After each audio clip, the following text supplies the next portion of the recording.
आजकल एक बहस हर जगह चल रही है। सरकार की जो मुफ्त योजनाएं हैं, जिनको हम फ्रीबीज भी कहते हैं, वो आखिर हैं क्या? देश के लिए अच्छी हैं या बुरी? चलिए आज इसी सवाल को थोड़ा कुरेदते हैं और समझने की कोशिश करते हैं। तो सवाल यही है कि ये जो मुफ्त योजनाएं हैं, ये देश को मजबूत बना रही हैं या फिर धीरे धीरे हमारी अर्थव्यवस्था को खोखला कर रही हैं? देखिए, इसका कोई सीधा साधा जवाब तो है नहीं, तो एक काम करते हैं, कहानी के दोनों पहलू देखते हैं। तो चलिए सबसे पहले ये समझने की कोशिश करते हैं कि इन योजनाओं की जरूरत ही क्यों पड़ती है। क्या ये सिर्फ वोट के लिए है या वाकई में ये लाखों लोगों की जिंदगी की एक जरूरत है, एक जीवन रेखा। देखिए, हमारे देश में करोड़ों लोग हैं जो आज भी गरीबी, बेरोजगारी और बढ़ती महंगाई की मार झेल रहे हैं।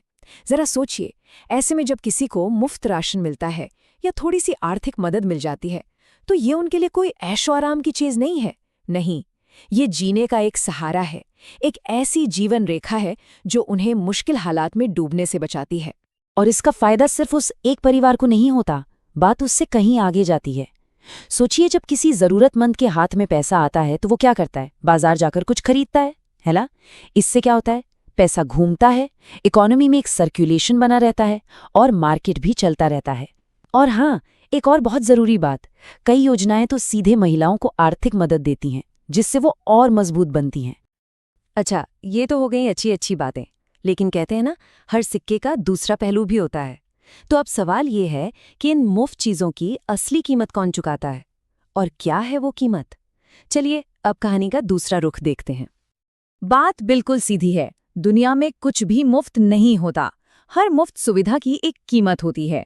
अगर कोई चीज किसी के लिए मुफ्त है तो इसका मतलब है कि उसकी कीमत कोई और चुका रहा है, और यहाँ वो कोई और हम सब हैं, पूरा देश। लेकिन कैसे? चलिए इसी को समझते हैं। तो देखिए, ये एक तरह का ट्रेड ऑफ है। एक तरफ फायदा है तो दूसरी तरफ बोझ। लोगों को तुरंत राहत मिलती है, ये फायदा है, लेकिन इससे सरकार का खर्च बढ़ जाता है, ये बोझ है। बाजार में पैसा आता है, ये अच्छी बात है, लेकिन ये पैसा आता कहाँ से है? टैक्स देने वालों की जेब से। और सबसे बड़ा सवाल, सबसे बड़ा डर ये है कि कहीं ये मदद लोगों को आत्मनिर्भर बनाने की जगह उन्हें सरकार पर निर्भर तो नहीं बना रही। और इसका एक लॉन्ग टर्म असर भी है, जो शायद हमें तुरंत दिखाई नहीं देता। सोच कर देखिए, अगर सरकार का एक बड़ा हिस्सा सिर्फ मुफ्त की चीजें बांटने में चला जाएगा, तो फिर देश के विकास के लिए पैसा कहाँ से आएगा? मतलब नई सड़कें, अच्छे स्कूल, अस्पताल, इन सब चीजों के लिए बजट कम पड़ जाएगा ना।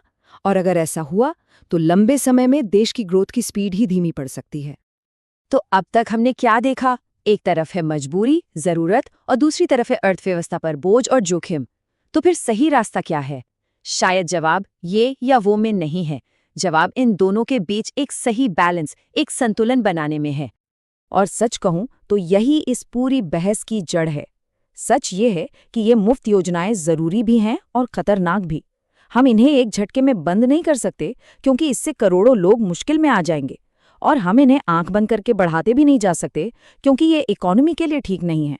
तो असली सवाल ये नहीं है कि क्या करें, असली सवाल है कि कैसे करें। तो एक असरदार योजना कैसी होनी चाहिए? देखिए, इसके लिए 3 बातें बहुत जरूरी हैं।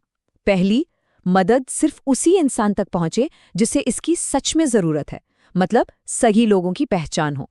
दूसरी, योजना ऐसी हो कि लोग काम करने से जीना चुराएं, बल्कि उन्हें काम करने की प्रेरणा मिले। और तीसरी, जो सबसे जरूरी है, योजना का मकसद लोगों को हमेशा के लिए बैसाखी देना नहीं, बल्कि उन्हें अपने पैरों पर खड़ा करना हो। और आखिर में एक सवाल हम सबको सोचना चाहिए, इन सारी योजनाओं का असली गोल, असली लक्ष्य क्या होना चाहिए? बस कुछ वक्त के लिए राहत देना, या फिर लोगों को इतना मजबूत बनाना कि उन्हें आगे किसी राहत की जरूरत ही ना पड़े? हमें कैसा देश बनाना है? एक ऐसा देश जो सहारे पर चलता हो, या एक ऐसा देश जो आत्मनिर्भर हो? सोचिएगा जरूर।